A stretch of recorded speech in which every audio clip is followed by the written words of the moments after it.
একটা বিষয় নিয়ে একজনের কাছে গেলাম, ভাই একটু বিপদে পড়ছি, একটু হেল্প করেন, করলো। এর পরের সপ্তাহে আবার গেলাম, ভাই আমার তো একটু সমস্যা, টাকা পয়সার, একটু হেল্প করেন। মুখ লজ্জায় ধরেন, আবারও করলো। এর পরের সপ্তাহে আবার গেলাম, ভাই বিপদে পড়ছি, একটু হেল্প করেন। এবার কেমন লাগবে বলেন তো? আচ্ছা গেল।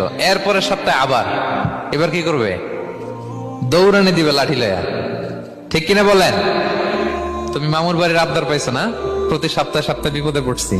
তার মানে এই দুনিয়ার হাইসিয়াত হচ্ছে বারবার কারো কাছে কোনো ইস্যু নিয়ে যাওয়া যায় না, বারবার কোনো ব্যাপার নিয়ে কারো কাছে চাওয়া যায় না। চাইলে সে রাগ করে, অখুশি হয়, কিন্তু আল্লাহর কাছে এটা বিপরীত। বিষ্ণু নেই বলেন, ইন্নাহু মান লাম ইয়াসআলিল্লাহ ইয়াগদাব আলাইহি, যে আল্লাহর কাছে বারবার বারবার চায় না, আল্লাহ তার উপর রাগান্বিত হয়ে যায়।